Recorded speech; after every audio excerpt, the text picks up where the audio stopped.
En este capítulo vamos a referirnos a la etapa final de los conflictos, analizando las diferencias terminológicas entre la terminación y la resolución de conflictos. Retomando los temas analizados previamente, debemos recordar que concebimos al conflicto como una especie del género de relaciones sociales. En esa generalidad, las relaciones referidas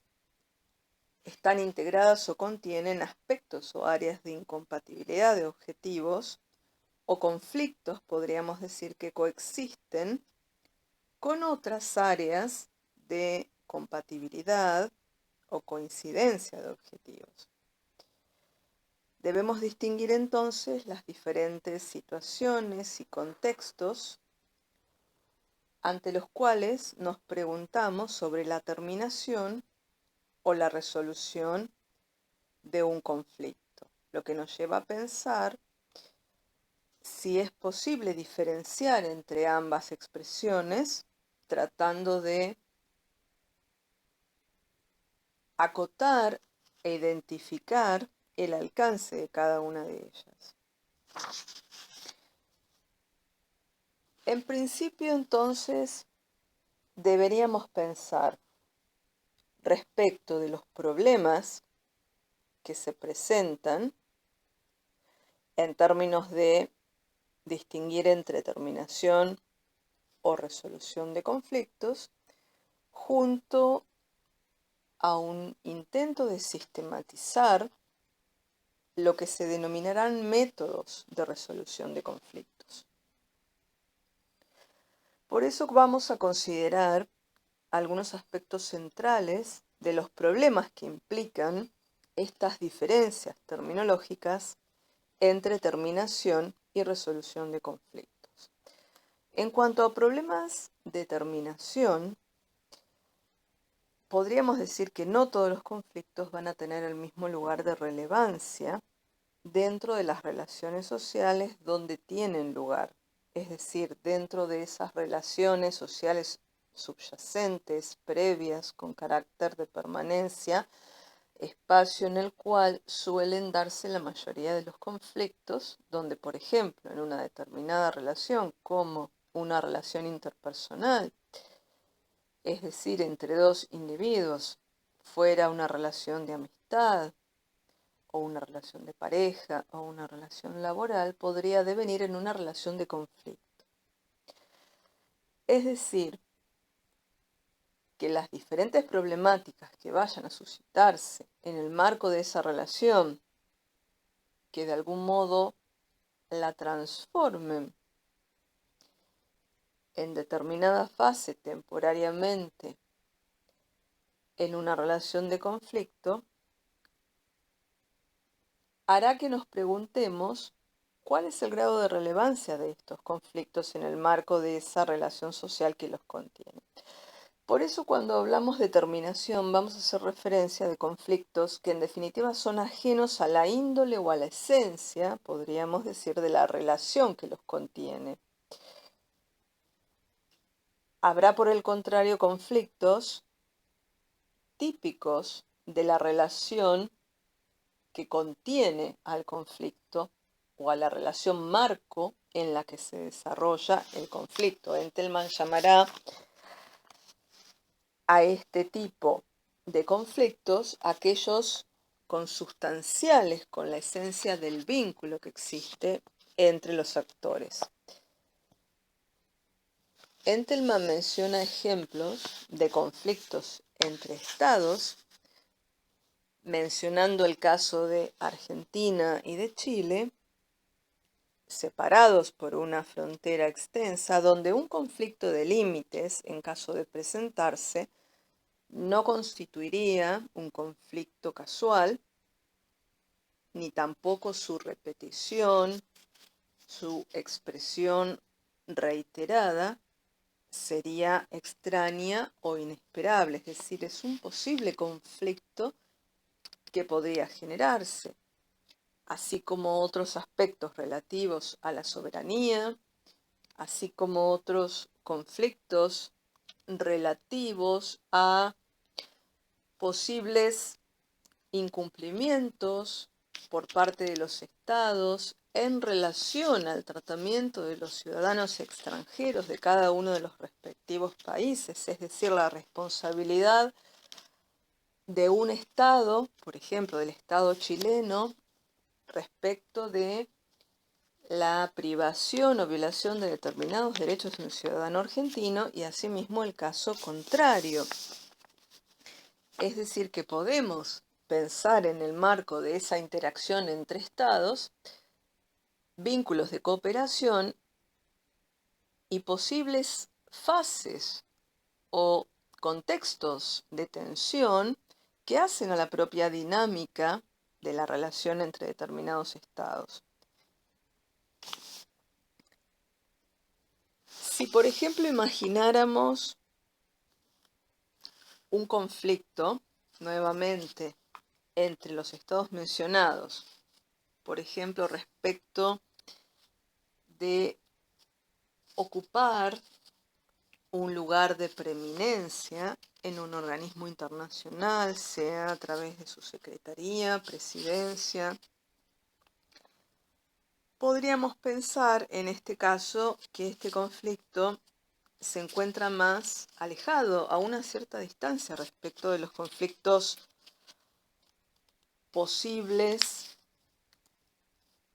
de la propia índole de la relación y de la interacción entre los estados, es decir, los conflictos que pudieran predecirse, por lo menos hipotéticamente, en comparación con conflictos, como mencionábamos, respecto de cuestiones limítrofes, de cuestiones de soberanía. En el caso, por ejemplo, de disputas respecto de zonas limítrofes en el sur, en Patagonia, al momento de ingreso y egreso de ciudadanos, todos aquellos ejemplos que hacen a conflictos que pueden enmarcarse dentro de esa interacción permanente y existente entre esos actores, en el caso de que devengan en relaciones de conflicto. Como mencionábamos el ejemplo de la rivalidad o la competencia por ocupar un lugar de primacía en el marco de una institución que podría estar vinculada a una red internacional, es decir, a una estructura de derecho internacional conformada por diferentes estados, podría generarse un conflicto en cuanto a la decisión de cada uno de estos estados de ocupar determinada posición de preeminencia, lo que llevará, por supuesto, a determinados roces, a incompatibilidad de objetivos, a futuras alianzas, coaliciones con determinados bloques para el logro de los votos necesarios que permitan que fuera Argentina o Chile quien ocupase la presidencia o la secretaría de determinado organismo internacional. Pero esto no hace a un conflicto esencial y propio de la dinámica de la relación entre estos dos estados, sino que nos muestra un conflicto, podríamos decir, accidental para las relaciones entre los actores. Si lleváramos este análisis a niveles de menor dificultad, podríamos pensar en términos de interacciones individuales, es decir, de cómo se da la dinámica de la interacción subjetiva y en el marco, por ejemplo, de una relación laboral. Observaríamos que los conflictos en relación al aumento de salarios, a la negociación de paritarias, a la demanda por mejoras en las condiciones de trabajo, al cumplimiento de normativas de mínima respecto de cuestiones vinculadas a seguridad e higiene del trabajo, no han de ser casuales, sino que han de ser conflictos que pueden tener lugar o no en el marco de esa relación laboral, sea que se trate de una relación de conflicto entre un empleado y empleador o una relación de conflicto entre una entidad gremial y un determinado rubro de la industria en cabeza de una empresa, es decir, en el caso de una empresa representando a un determinado rubro de la economía con sus trabajadores sindicalizados, donde se generase un conflicto respecto de la negociación de paritarias. Contextos de huelga para el cumplimiento de determinadas obligaciones por parte del empleador, todas situaciones problemáticas y de tensión entre ambos actores que hacen a la propia dinámica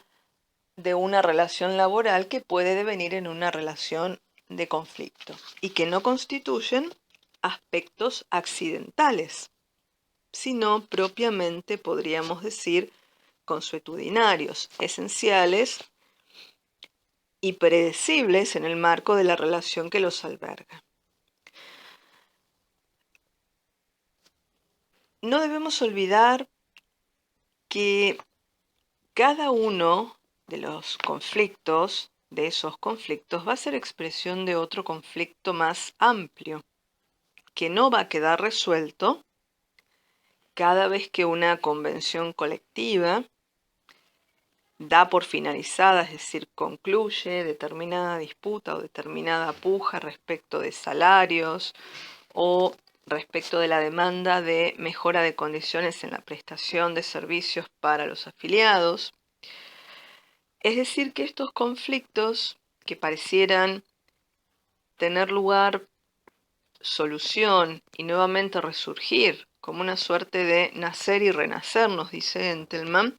son expresiones, a modo del autor, del conflicto sobre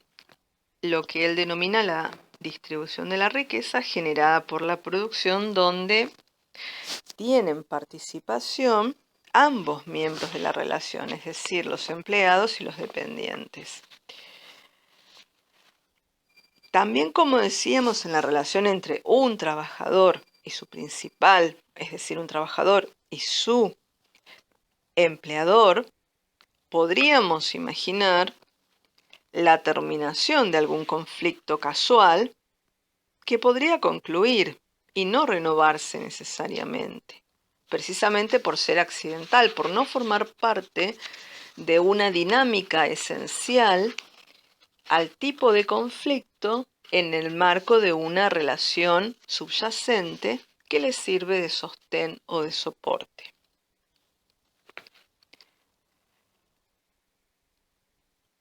En el caso de las relaciones conyugales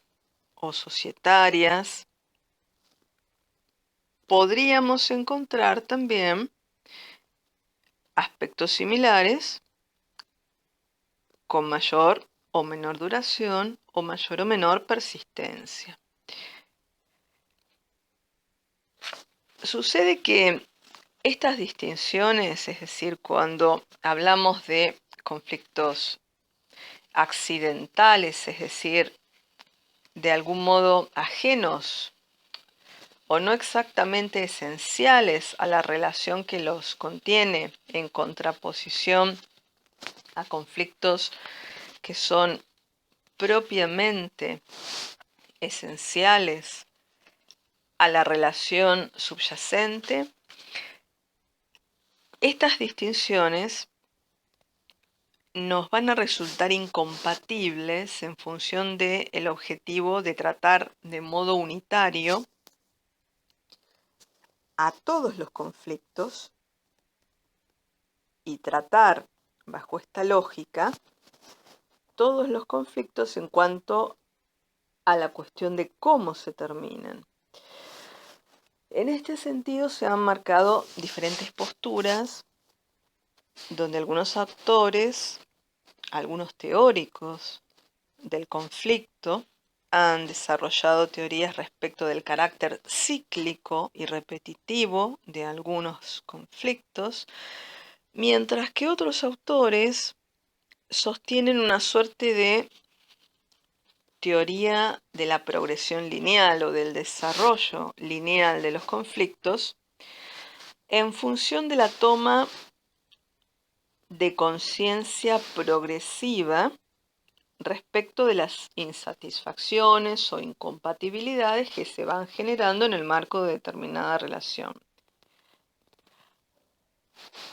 Si volvemos al ejemplo del conflicto por el incremento salarial, por la demanda de incremento salarial, que tiende a repetirse de modo periódico o a intervalos diferenciados entre los mismos actores, esa situación, ese conflicto, no va a concluir de la misma forma en que se resolvería o terminaría,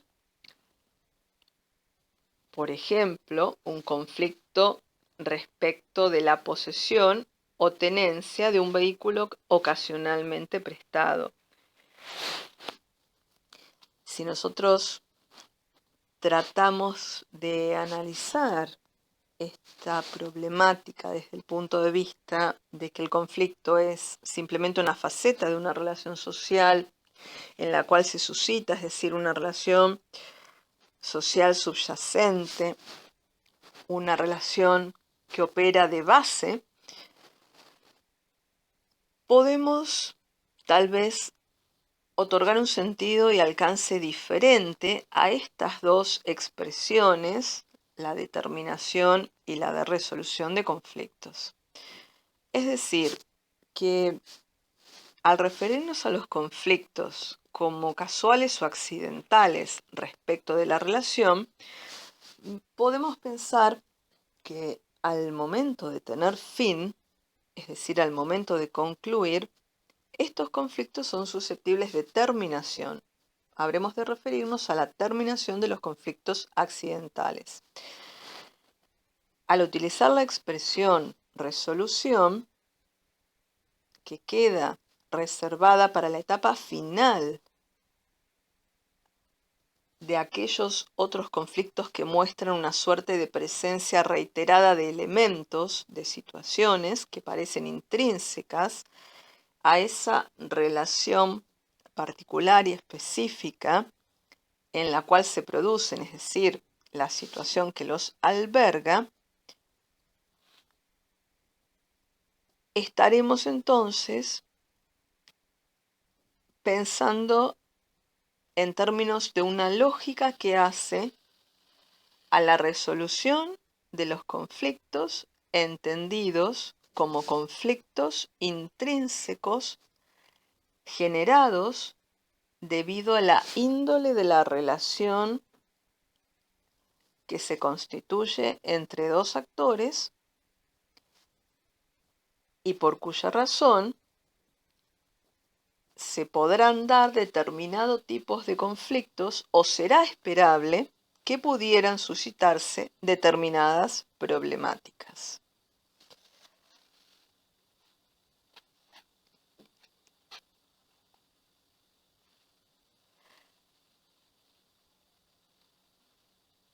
Es decir,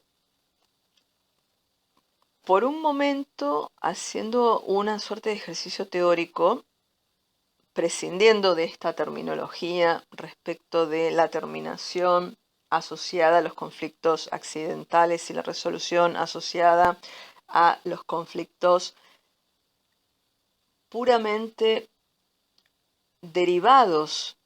de la propia dinámica de esa interacción conflictiva, será importante pensar que la conclusión de un conflicto va a requerir de análisis previos a los de lo que llamaremos modos y métodos que veremos a lo largo de este capítulo.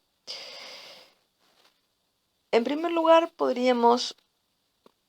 mostrar las diferencias o preguntas e interrogantes que van a presentarse ante nosotros al momento de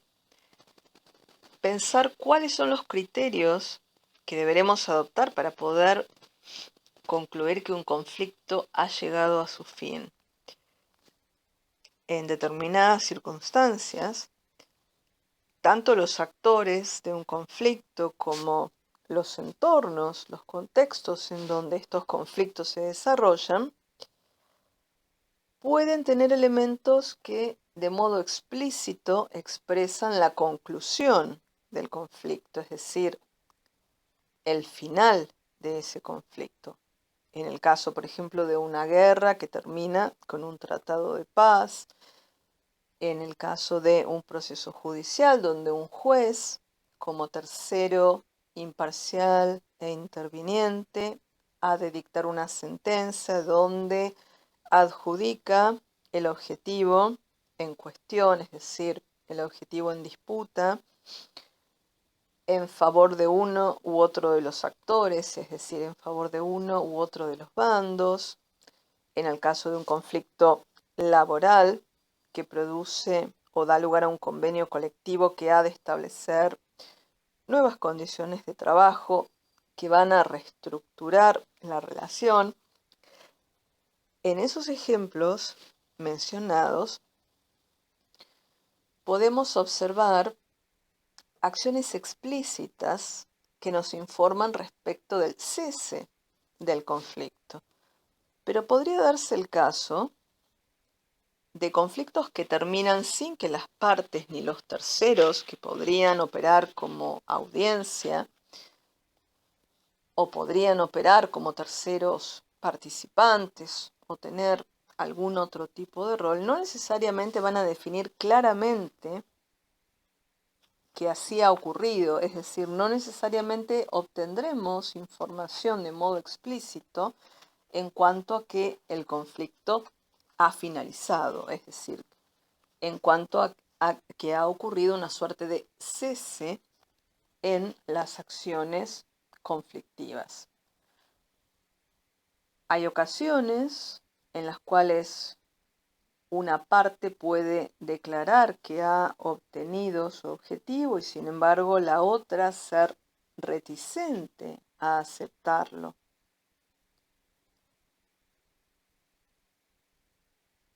Puede ocurrir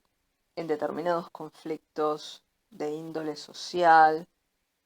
política, racial, religiosa, estudiantil, como nos menciona Entelman,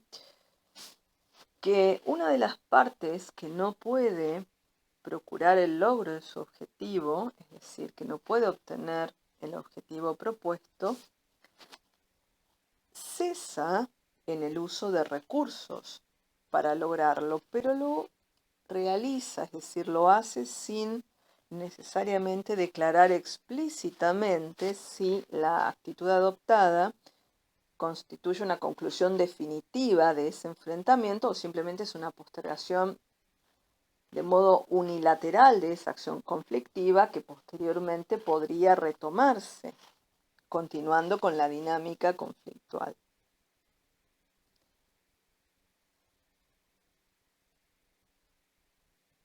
Habrá ocasiones donde los expertos,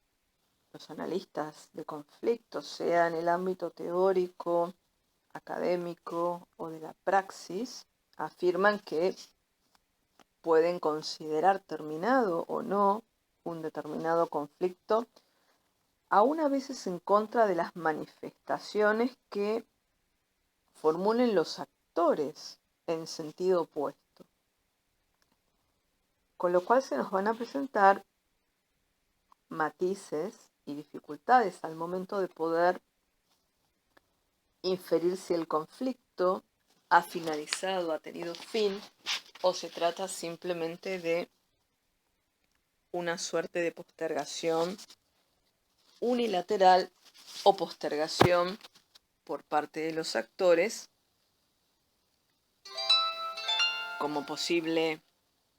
estancamiento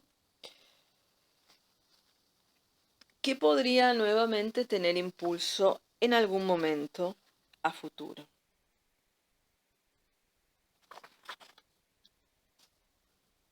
Es decir, entonces,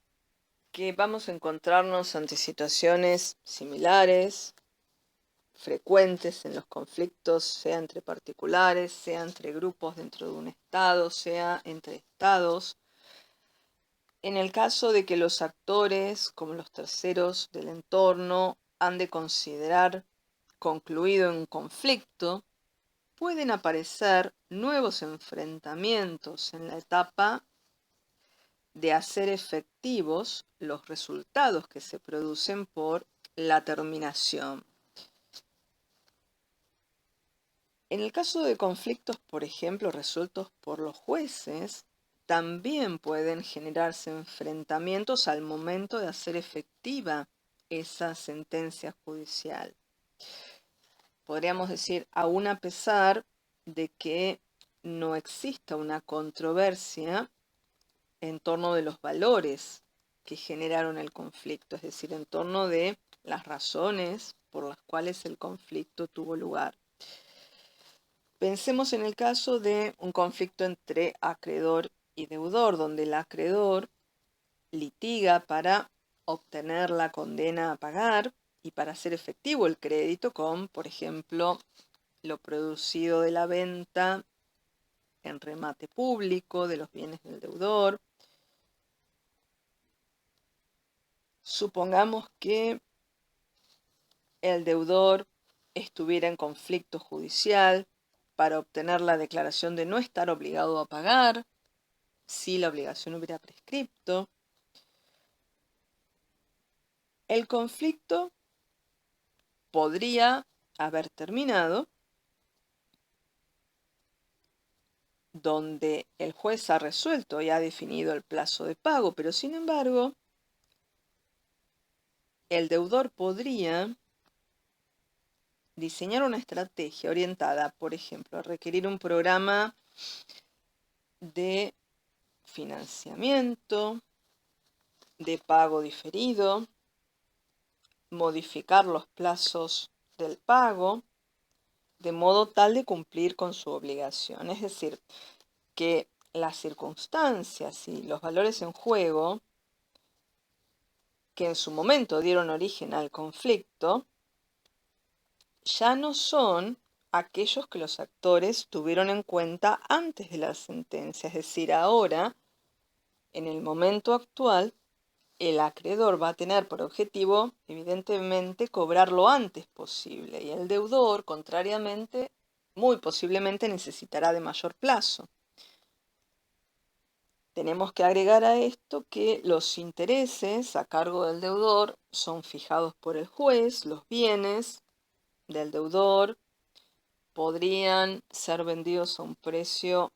menor o insuficiente para la cancelación de deuda.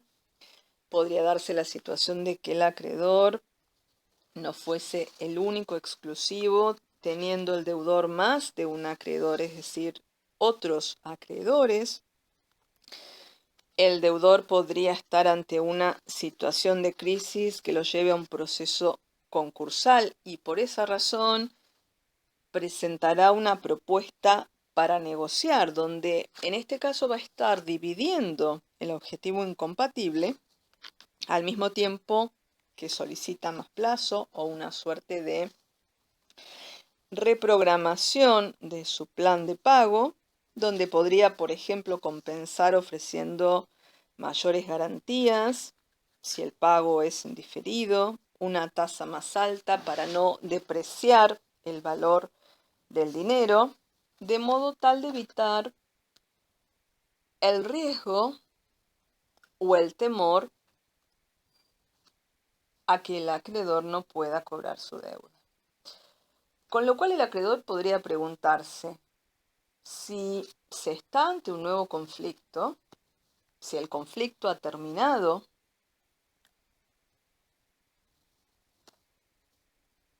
con lo cual en este caso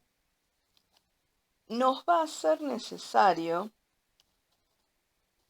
tratar lo relativo a los modos en que se terminan o se resuelven los conflictos y a los métodos para obtener la terminación o resolución. En principio, la respuesta teórica que podríamos dar a esta pregunta, que podría hacerse el acreedor, no es necesariamente de mayor relevancia. Sabemos que en estos supuestos es una situación común que los actores tengan, si se quiere, en claro la relatividad de estos conceptos de terminación, resolución o victoria, si se quiere, precisamente porque puede darse el hecho de actores que han ganado un juicio y en función de su convencimiento de no estar más en conflicto, de no sentirse obligados, se niegan a negociar los términos del cumplimiento de la condena, como sería el caso de que el acreedor se negara a negociar las condiciones del pago por parte del deudor, con lo cual podría perder la totalidad o parte de su crédito dependiendo de la situación de debilidad o vulnerabilidad del deudor. Ahora bien, respecto a los modos de terminación o de resolución,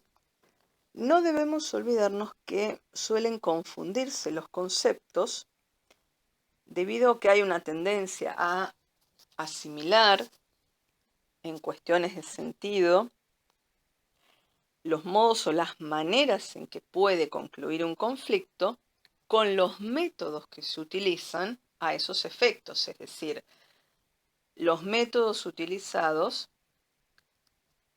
a efectos de modos o maneras en que concluye un conflicto. Pueden utilizarse diferentes métodos para terminar o resolver un conflicto de un modo determinado. Cuando hablamos de terminar o de resolver, nos referimos a aquellos conflictos accidentales o consustanciales de la relación, respectivamente.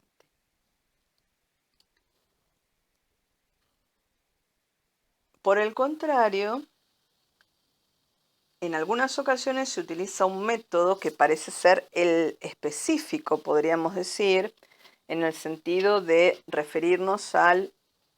métodos que arrojan lo que llamamos el resultado de ganador-perdedor, vinculado a los sistemas de pensamiento de suma cero, citando ejemplos como contextos bélicos, guerras internacionales, una determinada acción judicial.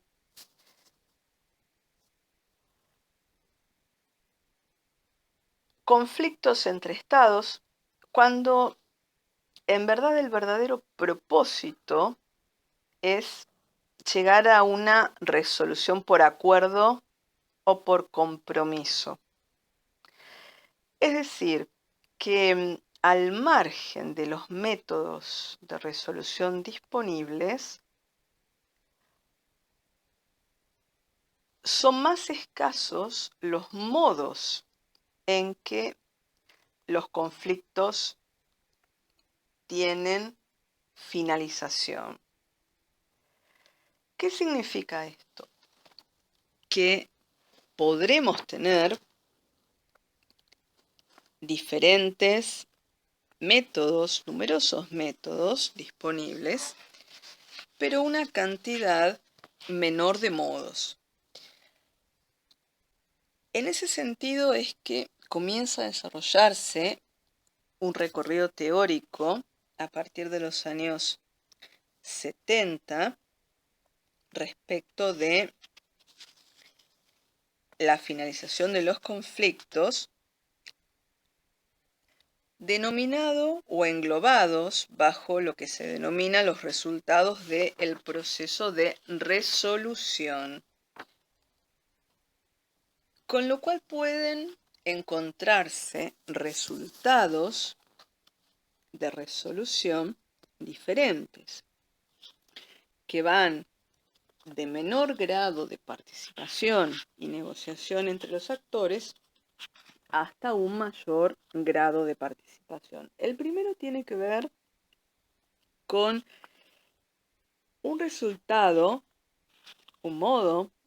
de resolución inicialmente vinculado al pensamiento estratégico militar, en el sentido de resaltar el enfrentamiento de voluntades y como resultado la imposición de la voluntad de uno de los actores por sobre la voluntad de su adversario. Por ese motivo, este modo de resolución se denomina imposición, porque el resultado en el cual el objetivo incompatible es obtenido por uno de los actores hace que el otro vea frustrada la obtención de su meta respectiva. Es decir, el primero impone su voluntad al otro. Por eso nos enmarcamos en la lógica de ganador absoluto, perdedor absoluto. Una segunda clasificación tiene que ver con el hecho de que uno de los actores abandonase la lucha, es decir, de modo explícito o a través del cese de la acción conflictual. De modo explícito podríamos pensar a través de un acuerdo, un tratado, proclamar la rendición. El cese de la acción conflictual es aquello que se vincula a finalizar la realización de actos, acciones, es decir, conductas conflictivas, con lo cual no se aplican más recursos de poder para obtener ese objetivo, es decir, se desiste de obtener el objetivo, con lo cual se añade la falta de necesidad en continuar utilizando los recursos de poder. Se suspende esa utilización de recursos. Puede darse el caso de determinados grupos de poder, pequeños grupos, sean grupos que conforman un frente político, grupos que conforman un frente religioso, que podrían tener colisiones en el grupo mayor, con lo cual deciden abandonar la confrontación y muchas veces el propio territorio en donde se desarrolla esta confrontación. A esta suerte de abandono de la lucha se la denomina desistimiento en el lenguaje de los conflictos que regla el derecho, que evidentemente se sustancia con determinados rituales, procedimientos ante los tribunales. Pero en términos generales podemos referirnos a este modo de resolución como un desistimiento, independientemente de que tenga lugar en el marco de un proceso judicial o en el marco de una determinada relación conflictiva. El siguiente criterio de clasificación, denominado, podríamos decir, allanamiento o conversión, suele darse generalmente en conflictos especialmente políticos, religiosos, ideológicos, que nos muestran que los actores pueden concluir el conflicto por el hecho de que uno de ellos adopta los valores de su adversario, aceptándolos como propios, es decir, operaría como una suerte de conversión a los valores del adversario. Uno de los ejemplos más interesantes lo constituye la caída de la Unión Soviética, haciendo el recorrido histórico, pensando con esta categoría conceptual la terminación de la Guerra Fría, explicitada con acontecimientos como la caída del muro de Berlín, la disolución del Pacto de Varsovia,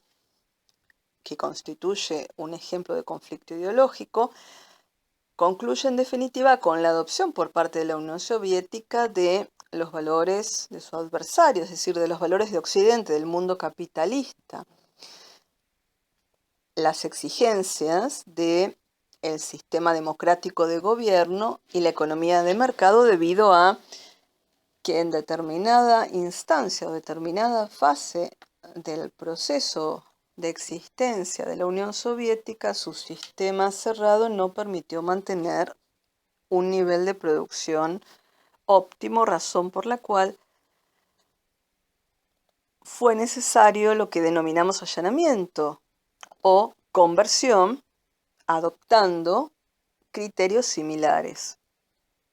a, en este caso, la dinámica de los países occidentales. El siguiente ejemplo, al que nosotros denominamos compromiso, nos da cuenta de los resultados que se observan en diferentes conflictos que implican una suerte de intercambio, de concesiones recíprocas, que intentan satisfacer, al menos parcialmente, los valores de cada uno de los actores. Esto muchas veces se ve propiciado o catalizado por la colaboración de terceros que pueden intervenir colaborando con los miembros del sistema en conflicto desde diferentes roles, es decir, participando, interviniendo, generando posibilidades de procesos de negociación. Y por esa razón es que vamos a referirnos a un modo de resolver el conflicto en términos de compromiso, donde van de generarse concesiones recíprocas, pérdidas y beneficios parciales para ambos actores en conflicto. El pensamiento que se ha venido desarrollando luego sobre la dinámica de conflictos y sobre los resultados obtenidos en la etapa de terminación o de resolución a través de muy diferentes métodos, es decir, de diversidad de métodos, nos permite actualmente proveer una clasificación de los modos en que concluyen los conflictos con una base de teoría más robustecida. Es decir, que un buen criterio para distinguir distintos modos es tratar en definitiva de descubrir las diferencias que existen entre los modos de tratar los objetivos. ¿Qué significa esto? Significa o implica preguntarse respecto de cuáles son los resultados que arroja la terminación con referencia a los objetivos. Y aquí es donde podríamos distinguir entre resultados donde los actores distribuyen entre ellos los objetivos o los valores que para cada uno representan esos objetivos, recordando que la valoración es una asignación puramente subjetiva.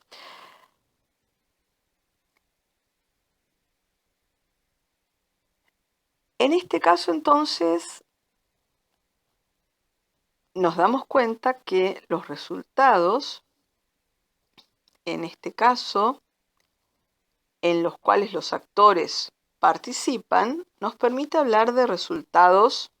si se quiere, participativos.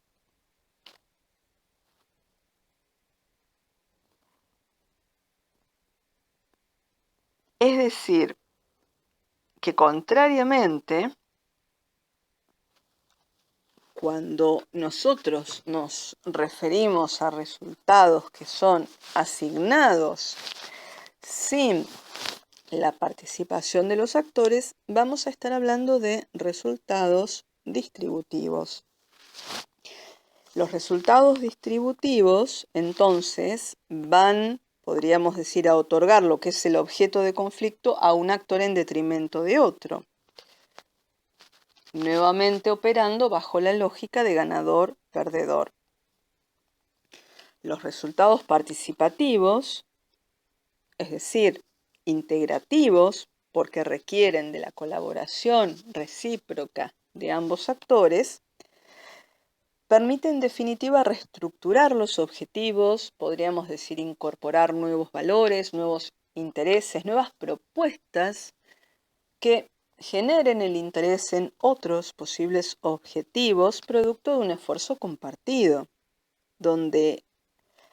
al tratar el conflicto, en definitiva, no intentan resolverlo, sino que es entendido como un problema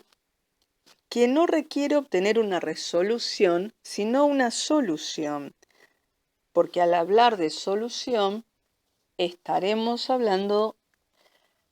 de una mayor participación de los actores en función de encontrar una salida viable a la problemática suscitada que ha generado el conflicto. Aquí debemos entonces establecer una sutil diferencia entre resolución y solución, donde resolución implica en definitiva cuestiones que no necesariamente involucran a las partes en un rol de protagonismo, mientras que la solución nos hace pensar que ambas partes, ambos actores, van a llegar conjuntamente a una nueva valoración, a un nuevo objetivo que va a reemplazar de modo satisfactorio, porque hay un acuerdo común, aquellos valores anteriores que hacían incompatible el objetivo inicial. Es decir, que ambas partes, en definitiva, participan de ese nuevo valor y ambas partes o ambos actores, en definitiva, sufren determinadas pérdidas o las pérdidas de los valores anteriores que la solución que se obtiene desplaza.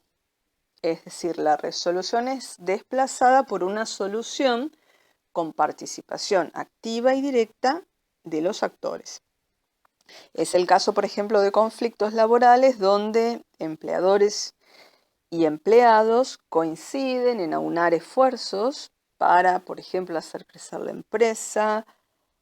compartir, si se quiere, bajo nuevos criterios, resultados económicos, bonificaciones, renunciando cada una de ellas a su defensa de una mayor porción, si se quiere, de aquello que se disputaba. Entonces, la distinción entre resultados distributivos y participativos es una cuestión de actitud de los actores y no de métodos en definitiva.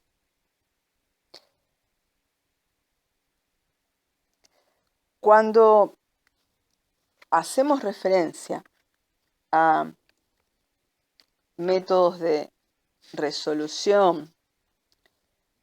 y sistematización,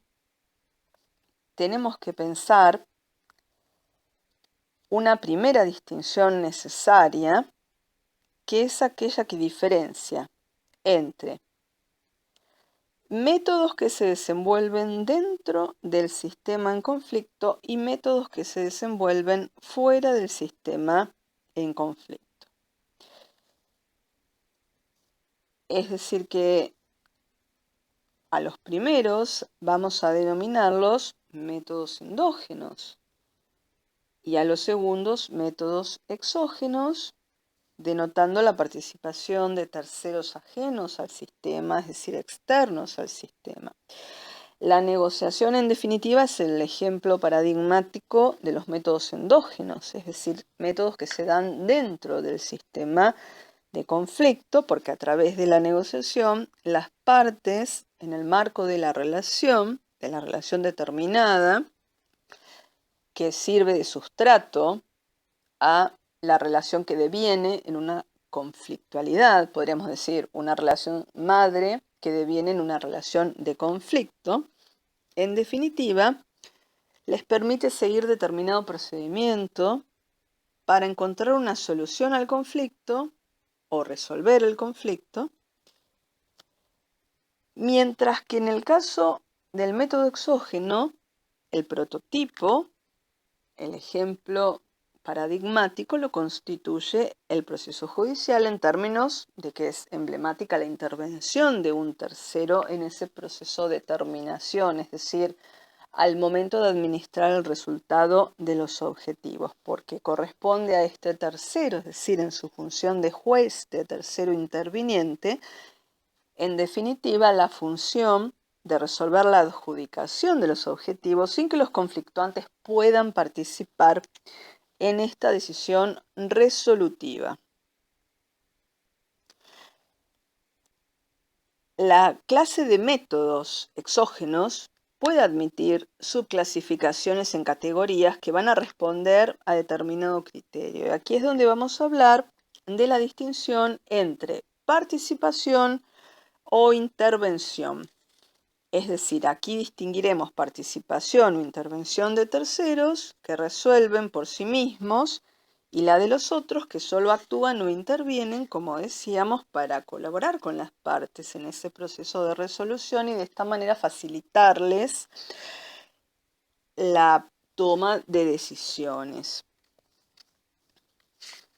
Teniendo en cuenta y remitiéndonos al capítulo de terceros, donde claramente se establecía la distinción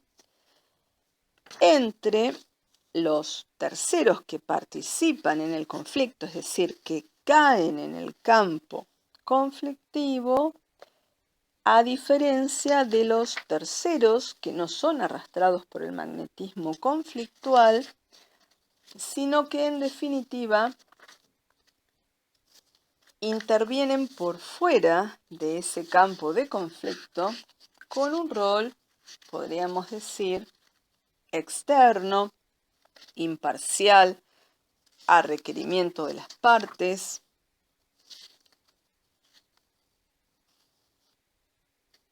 interviniendo de oficio, es decir, no obstante las modalidades de intervención, ello nos informará en todo momento la verificación de que ese tercero no va a ser arrastrado, es decir, implotado mediante el magnetismo conflictual al campo de conflicto, sino que va a permanecer por fuera con un grado de mayor distanciamiento. Por ese motivo, este capítulo tiene una relación, una vinculación directa con cuál es ese grado de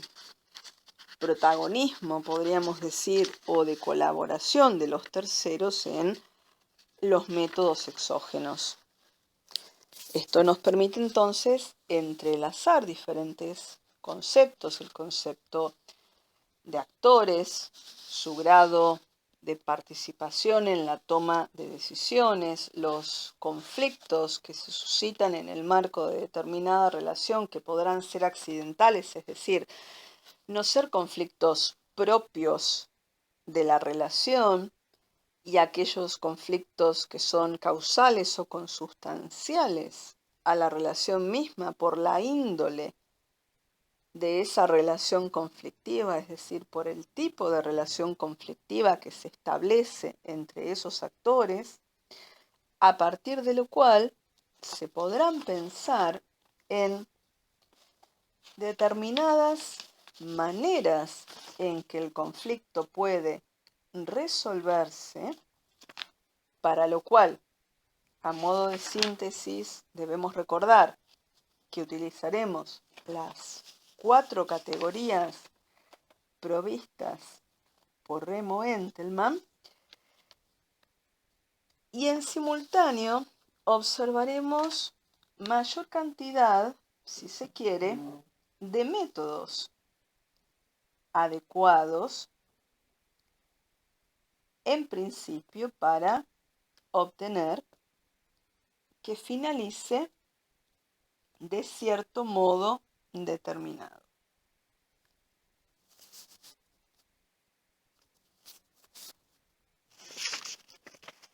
Otra cuestión que debemos destacar en este caso es la importancia de pregonar o de alentar, cuando de métodos exógenos se trata, precisamente aquello que vamos a denominar métodos integrativos, que por supuesto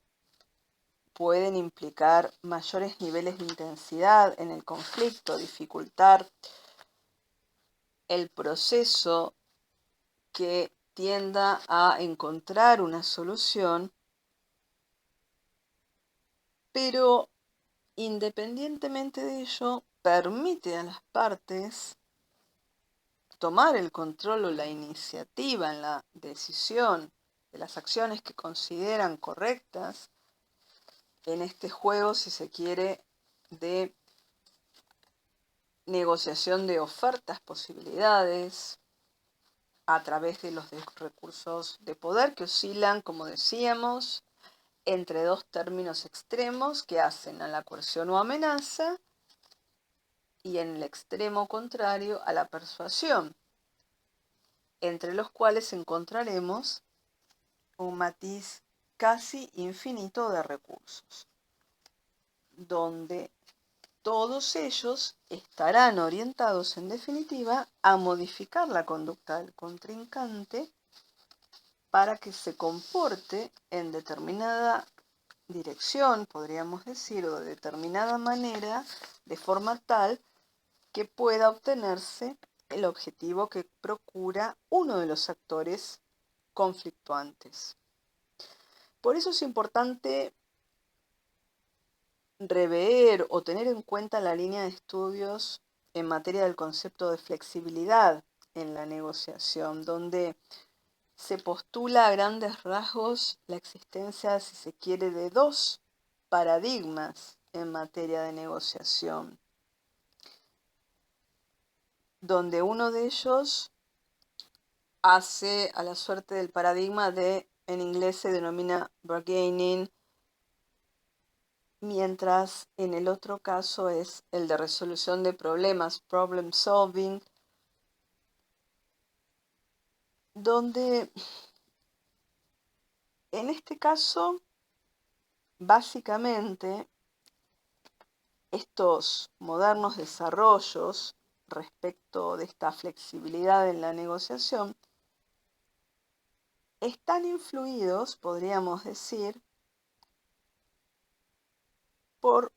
ambos paradigmas, es decir, ambos paradigmas se combinan, es decir, la resolución de problemas con bargaining, es decir, la oferta de posibilidades, recursos, concesiones recíprocas, con lo cual se va construyendo en definitiva un modelo integrado que hace a el paradigma de la solución de problemas, que por supuesto va a incluir el hecho de realizar ofrecimientos en vistas a lograr el convencimiento de uno de los actores, sea para que renuncie a determinado objetivo, sea para que acepte un objetivo de segundo rango que pueda ofrecer el primer actor contrincante, y a través de esas estrategias poder llegar a buen puerto y encontrar una solución pacífica. Encontrando esa solución pacífica, entonces, estaríamos ante el escenario de haber arribado a la solución de un conflicto. En los ejemplos mencionados respecto de la resolución con las 4 categorías mencionadas, estaríamos, si se quiere, más cerca de hablar de modos en cuanto a la terminación o resolución de los conflictos. Recordando siempre que por terminación estaremos hablando de aspectos accidentales por resolución de aspectos consustanciales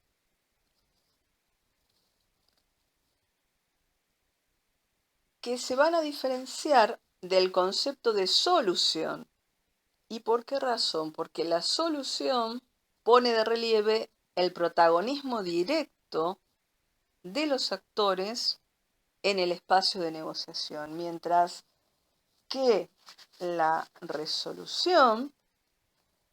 nos habla de diferentes situaciones donde no necesariamente las partes pueden sentarse en igualdad de condiciones a una mesa de negociación. Es decir, que el nivel de protagonismo va a estar, si se quiere, en términos más difusos al hablar de resolución que cuando hablamos claramente de solución del conflicto, solución del problema, porque en ese caso estaremos apuntando directamente a una suerte de activismo, es decir, de protagonismo y acción por parte de los actores.